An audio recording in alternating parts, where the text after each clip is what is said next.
जी high capital risk.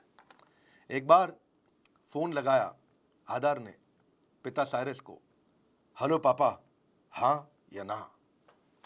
अब पापा सोच में पड़ गए, पापा बताओ हाँ या ना। पापा सोच में पड़ गए, पापा हाँ या ना। और पापा ने हाँ बोला।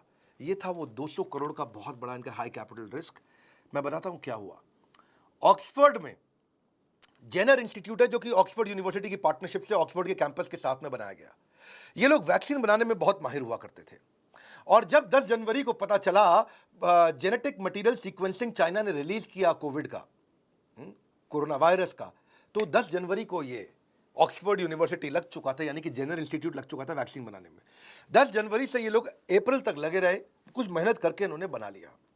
अब जेनर ने सोचा कि भाई अभी अप्रूवल में टाइम लगेगा, पता नहीं कब जाके अप्रूवल होगा। उन्होंने आधार को फोन लगाया, भाई आधार पूना वाला अप्रूवल नहीं है, वैक्सीन हम बना के तैयार कर देंगे, तुमको वैक्सीन मैन्युफैक्चर करनी पड़ेगी, लेकिन हम गारंटी नहीं दे रहे कि तुमसे वापस खरीदेंगे, यानी कि रिस्क तुम्हारा है।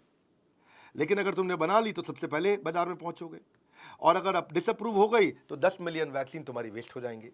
अब ये 200 करोड़ का एक रिस्क था। मेरी बात समझ पाए आप कि जिसने वैक्सीन बनाई, यानी कि जिसने वैक्सीन का आविष्कार किया, वो कहता है मैन्युफैक्चरर तुम हो, तो तुम पुणे में वैक्सीन बना दो। अप्रूवल आए नहीं आए बात की बात है, देखेंगे। तो ये रिस्क बहुत बड़ा था।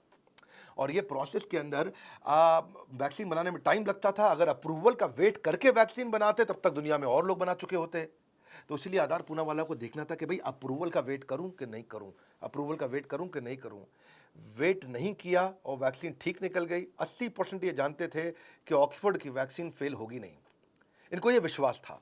इन्होंने कहा 80% के लिए मैं 200 करोड़ का रिस्क लेने को तैयार हूं।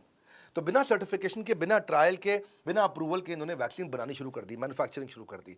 जब तक ट्रायल के बाद अप्रूवल मिला तब तक दुनिया में पहली वैक्सीन कौन सी आई थी? कोवैक्सीन नहीं थी, रशिया की नहीं थी, अमेरिका की नहीं थी। पहली वैक्सीन हमारे भारत की कोविशील्ड थी, जो पूरी दुनिया में पहुंची थी। वही तो एस्ट्राजेनेका है जो पूरी दुनिया में जानते हैं, जिसको भारत में हम लोग कोविशील्ड बोलते हैं। पिता ने आत्मविश्वास देखा बेटे में और उन्होंने रिस्क लेने को तैयार हो गए। सीरम इंस्टीट्यूट ने सितंबर 2020 में ही 5 करोड़ वैक्सीन तैयार कर ली थी। जनवरी में जब बांटने के समय आया तो सबसे पहले दुनिया में सबसे तेज मैन्युफैक्चरिंग करके आगे बढ़े।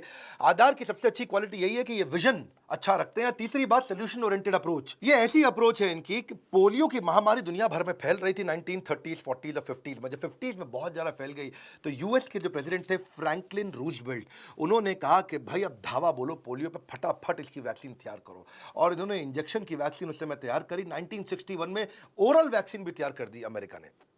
और जब ओरल वैक्सीन तैयार करी तो उन्होंने राइट्स अपने पास कुछ डेवलप्ड नेशंस के पास रखे। बोलो जो डेवलपिंग और अंडर डेवलप्ड नेशन है, यानी कि जो गरीब देश हैं, उनको इंजेक्शन लगाने दो, और जो हम अमीर देश हैं वो हम ड्रॉप से 2 बूंद जिंदगी की, अमिताभ बच्चन कहते थे, तो हम लोग वही चलाएंगे।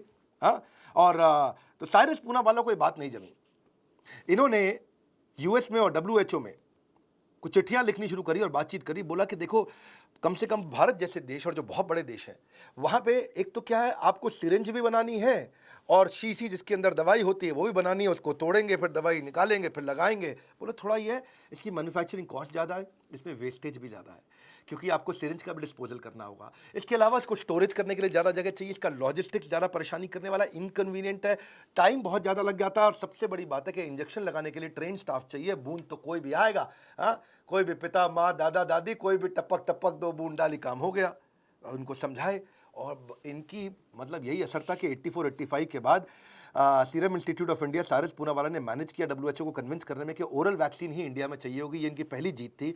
और बाद में जब इंडिया में एक कैंपेन बहुत तेज हुआ, बिल गेट्स के साथ, रोटरी के साथ में, रोटरी ने इंडिया में बहुत काम किया, और तब डब्ल्यूएचओ को और यूनिसेफ को इनकी फिर से याद आई। इन्होंने कहा कि देखो, 2 बूंद जिंदगी की जो हम बना रहे हैं इंडिया के अंदर, उसमें कमी पड़ रही है, तुम भी आ जाओ, हमारे साथ लग जाओ। तब 2012 के बाद पहली बार इंडिया में इन्होंने इसके बाद फिर ड्रॉप्स को मैन्युफैक्चर करनी शुरू करी। इसकी सारी शॉर्टफॉल को उन्होंने मैनेज किया। प्रॉफिट मार्जिन अपने नेग्लिजिबल रखे थे।